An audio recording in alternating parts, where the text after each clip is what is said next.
Olá, irmãos, Deus abençoe a todos. Nós vamos para o capítulo 12 de Daniel. Naquele tempo se levantará Miguel, o grande príncipe, que se levantará pelos filhos do teu povo.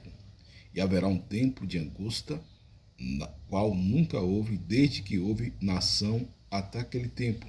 Mas naquele tempo livrar-se-á o teu povo, todo aquele que se achar escrito no livro. E muitos dos que dormem no pó da terra ressuscitarão, uns para a vida eterna e outros para a vergonha e desprezo eterno. Significa dizer que Daniel ele teve essa visão dos últimos acontecimentos. Significa dizer que ele estava tendo essa visão escatológica dos últimos dias. Repito, ele viu os últimos dias.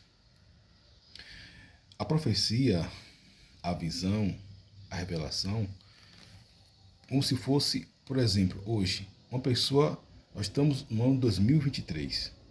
Quando Deus pega uma pessoa em profecia, em visão, ela transporta para 1000, 2, 3, 4, 5 mil anos depois.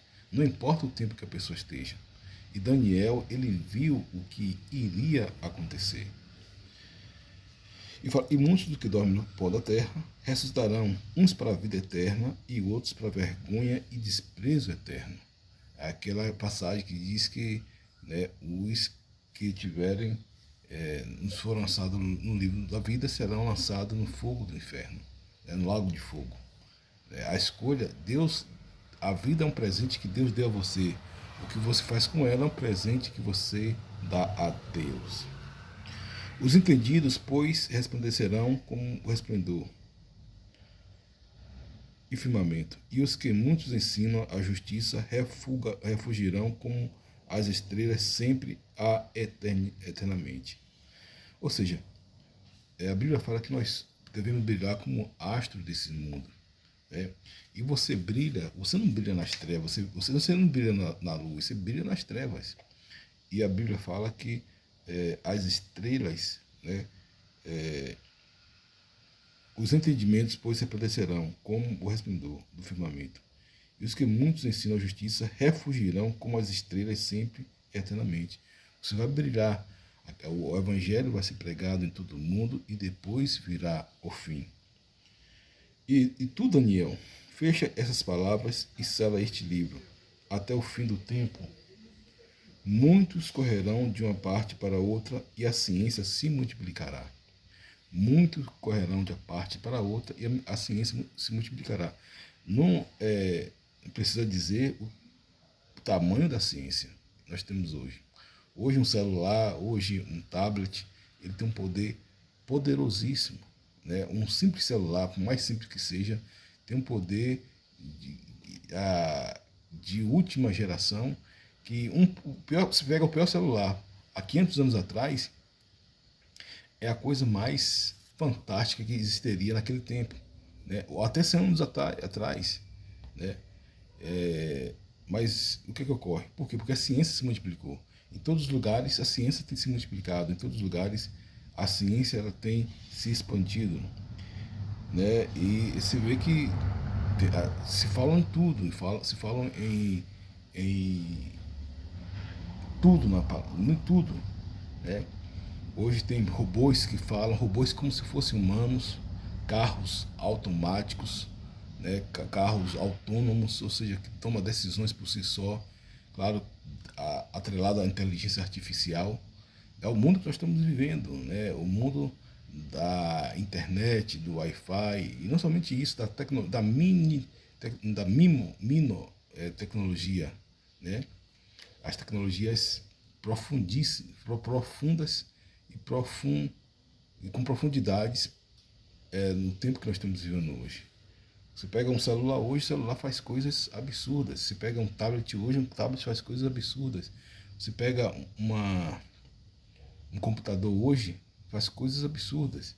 E os homens, eles estão se esquecendo mais de Deus. Interessante que Blaise Pascal diz o seguinte, que muita ciência aproxima o homem de Deus. Pouca ciência afasta o homem de Deus. Mas pouca ciência no sentido de que o homem comprove aquilo que Deus fez, né? Então, quando você vê a ciência comprovando algo que a Terra é da Terra, é porque significa dizer que essa ciência está comprovando a Bíblia. A Bíblia fala que Deus fez o homem do pó e da terra. O homem tem todos os compostos que existem na terra, né? Muito bem. E eu, Daniel, olhei, e eis que estavam outros dois, um dessa banda à beira do rio e o outro da outra banda à beira do rio, né? Então ele viu, né? Ele levantou, ele viu é, é, algo tremendo, né, que ia acontecer. O versículo 2, no capítulo 1, versículo, diz o seguinte: e naquele tempo se levantará Miguel, o grande príncipe. Miguel é um príncipe celestial. E haverá um tempo de angústia. E ele viu outros dois seres. Né? Por quê? Porque você precisa entender a Bíblia, ela sendo interpretada pela própria Bíblia. E ele disse ao homem vestido de linho que estava sobre as águas do rio: que tempo haverá até o fim das maravilhas? Ele fez uma pergunta, né? Você faz uma pergunta, você faz uma indagação quando você está em algo que você não conhece, que você não sabe, que você não tem o conhecimento.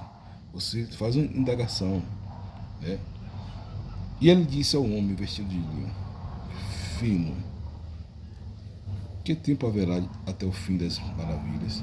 E houve um homem vestido de linho que estava sobre as águas do rio, quando levantou a sua mão direita e sua mão esquerda ao céu, jurou por aquele que vive eternamente, que depois de um tempo, de tempos, metade de um tempo, e quando tiverem acabado de destruir o poder do povo santo, todas essas coisas serão cumpridas. É o que nós estamos vivendo, queridos. É o arrebatamento da igreja, preparação para o arrebatamento, preparação para a volta de Cristo, né? Queira você ou não, goste você ou não, os personagens, né? O cenário todo está sendo montado e vai ser eminente, né, a volta de Jesus. O mundo tomou uma proporção sem paralelo na história, né? O mundo tomou uma proporção terrível e só a volta de Jesus para poder placar o mundo que nós vivemos. Eu, pois,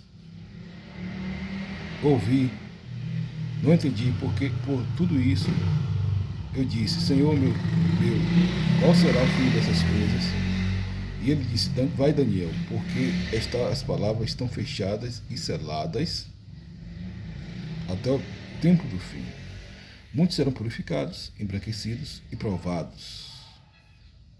Ou seja, se você é provado, a Bíblia fala que importa por lutas e provações entrar no reino dos céus.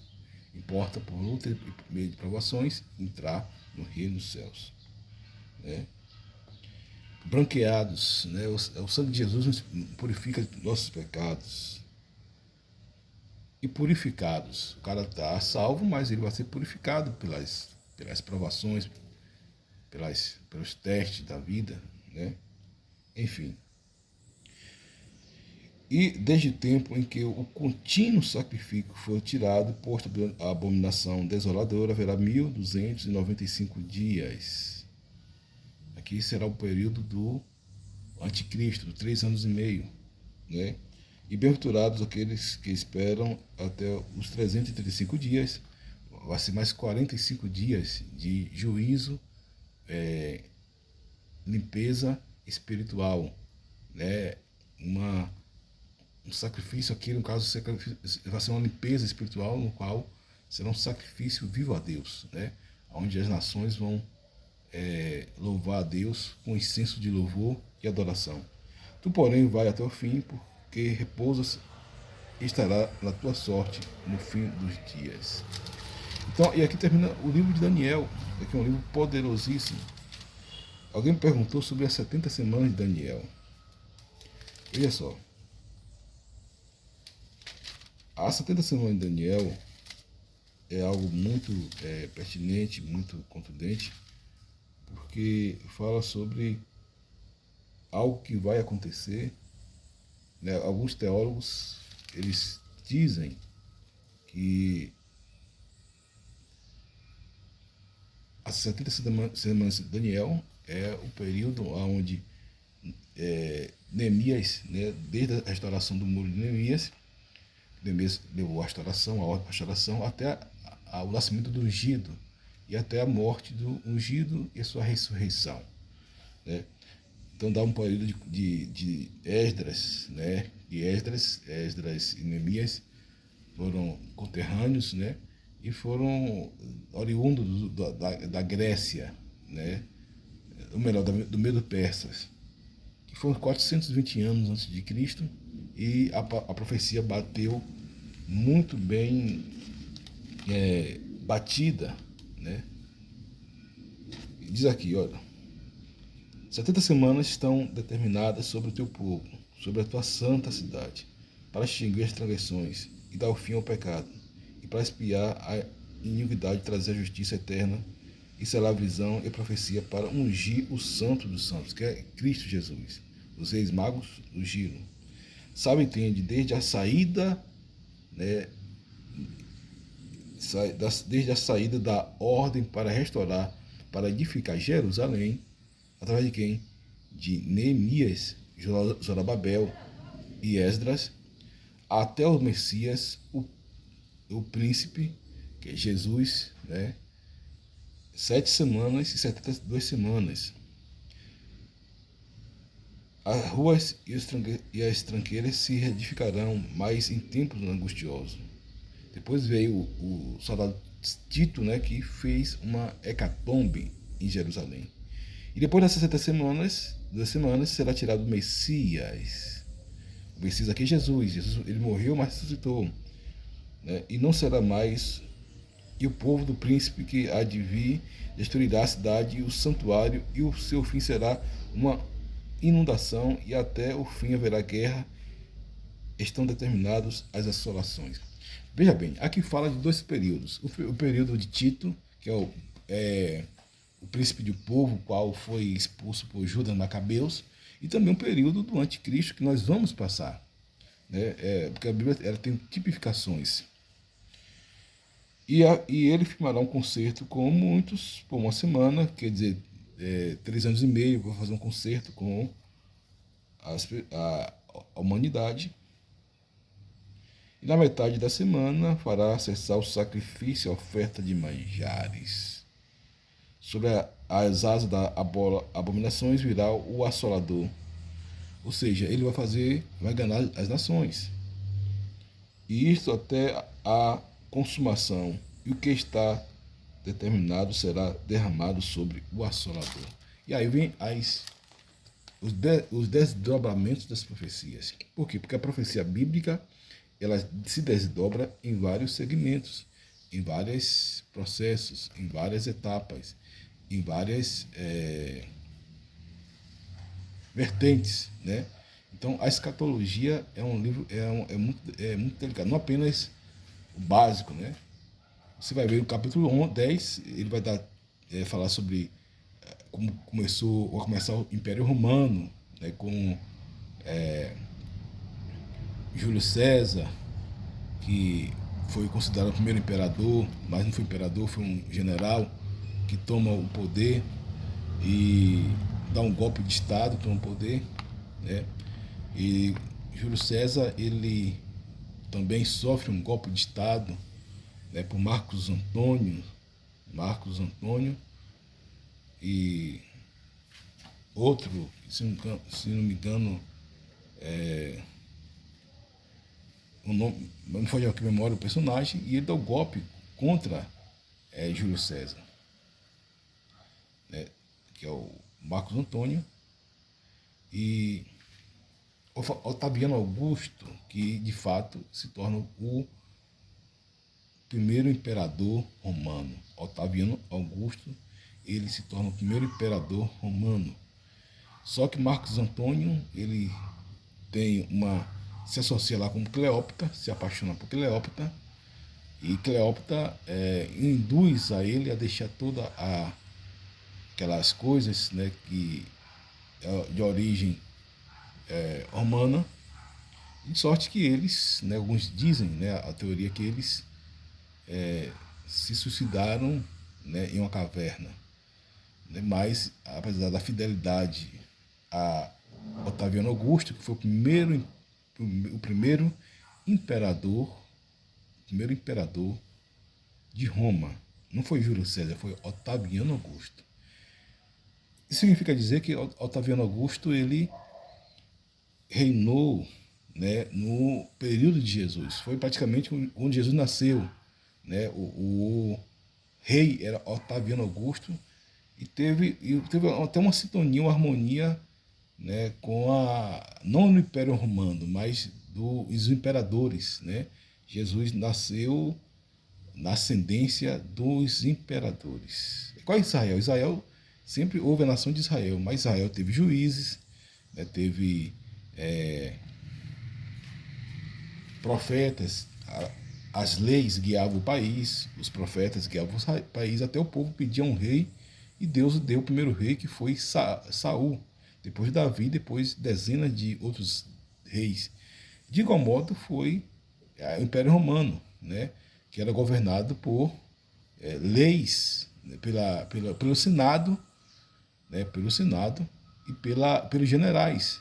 Né? Sempre estava ali muito entre os generais e os Senado. E depois que o Senado foi. Júlio César deu golpe no Senado, ele passou a ser o primeiro imperador, entre aspas, que ele não se titulou imperador, mas ele agiu como imperador. Mas, de fato, o primeiro imperador foi Otaviano Augusto, que nasceu no Império do Senhor Jesus. Então, significa dizer que a Bíblia, ela se explica a própria Bíblia. Né? Então, você teve aqui uma noção que está acontecendo, a tecnologia, as coisas acontecendo, né, de uma forma muito mais veemente, né, muito mais contundente, pertinente, de uma velocidade absurda. Hoje um celular de última geração, daqui a um ano está obsoleto. Hoje um carro de última geração está obsoleto. A Tesla, hoje se tem as Alexa da vida, Alexa, acenda a luz, acende Alexa, faça isso, faça aquilo. Na maioria das casas, até simples, está tendo a questão da tal da Alexa, onde é um robô que dá comando para todas as casas. Os carros estão sendo comandados por comando de voz. Então significa dizer que nós estamos muito tempo do fim. Há uma questão aí com o Papa Francisco, né? A teologia de Apocalipse bate com o Papa Francisco, não tem como se desvincular dali. Os adventistas podem ter alguns erros doutrinários, mas nisso aí eles estão muito bem na escatologia. Aliás, os adventistas, eles são a doutrina, são a igreja que estuda mais escatologia de todos os grupos religiosos. Ele se prepara bem, se bem que o testemunho de Jeová também, mas o testemunho de Jeová passa a ser uma seita porque mete a mão pela cabeça, a cabeça pela mão, e várias erros teológicos crônicos, né, que cometem. Então, só não basta fazer como Deus mandou aquele ditado ali para Faraó, para Daniel. Tu, porém, vai até o fim, porque repousarás, estarás na tua sorte no fim dos dias. Né? Então o anjo falou para eles, tu, porém, fique firme, né? Cumpre teu ministério, como Paulo falou Deus falou para Paulo, para Timóteo. Né? Tu, porém, vai até o fim. Você vá até o fim, você faça aquilo que é para você fazer. Né? Não se deixe ser sequestrado na sua subjetividade. Não se deixe ser sequestrado no seu conhecimento, na sua santidade, na sua razão. Né? Nem para a esquerda, nem para a direita, mas sim para o centro. Aliás, a Bíblia fala que a bênção do Senhor não vem nem de oriente nem do ocidente, mas vem do Senhor. E quando Deus quer exaltar, Deus exalta. Quando Deus quer bater, Deus abate. Então, queridos amados irmãos, essa é uma breve lição, né, palavra sobre Daniel, um livro muito, para alguns, muito difícil, muito difícil de ser estudado, e de fato precisa de muita perícia, muito estudo, muito conhecimento acadêmico, espiritual, para poder discernir esse livro, né? Mas pude fazer aqui para vocês, dar uma pincelada para clarear muitas coisas. Eu sei que tem muita gente nova no canal. Deus abençoe todos vocês. Fique à vontade para fazer suas perguntas, suas questões. Tem alguma dúvida, questões, algumas sugestões. Que Deus abençoe a todos vocês. Fique firme. A minha oração é que o Espírito Santo de Deus guie todos vocês, conduzindo, dirigindo em força, em justiça, para que o nome do Senhor venha a ser glorificado. Amém? Deus abençoe a todos, em nome de Jesus. Amém e graças a Deus.